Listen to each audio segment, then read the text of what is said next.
தற்போது நாம் இருக்கக்கூடிய இந்த மெரினா கடற்கரையில் தான் இன்று காலை மிகப்பெரிய வான் சாகச நிகழ்ச்சி நடந்தது.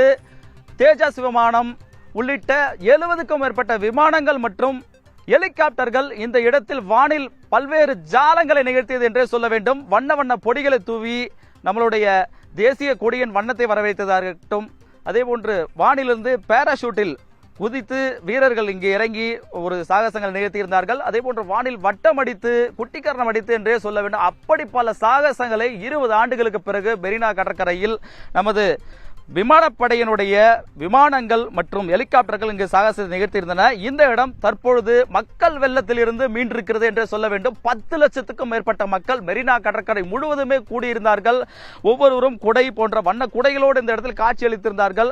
அவர்கள் கூடியிருந்து இந்த மிகப்பெரிய வான் சாகசத்தை ரசித்து மிகவும் உற்சாகம் பொங்கியிருந்தார்கள். இப்படிப்பட்ட இடம் மக்கள் எல்லோரும் வீடுகளுக்கு கலைந்து சென்ற பிறகு தற்பொழுது தனது இயல்பு நிலையை திரும்பி இருக்கிறது. மக்கள் கூட்டத்தில் நிறைந்திருந்த மெரினா கடற்கரை தற்போது மணல் பரப்பாக தெரியும் சூழல் உருவாகி இருக்கிறது.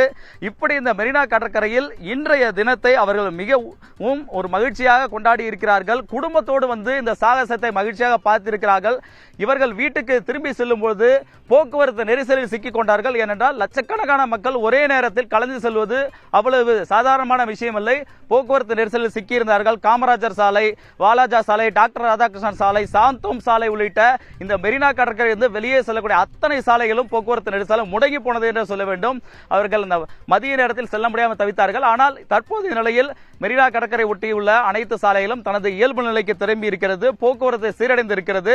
இருந்த போதிலும் மெரினா கடற்கரையில் சுமார் 10 லட்சத்துக்கும் மேற்பட்ட மக்கள் குவிந்ததன் காரணமாக குப்பைகள் இங்கே அதிக அளவில் இங்கே குவிந்து கிடக்கின்றன. வாட்டர் பாட்டில்கள், பிளாஸ்டிக் கவர்கள், ஸ்நாக்ஸ் பேப்பர்கள் என இந்த பகுதி முழு குப்பைகளாக காட்சியளிக்கிறது.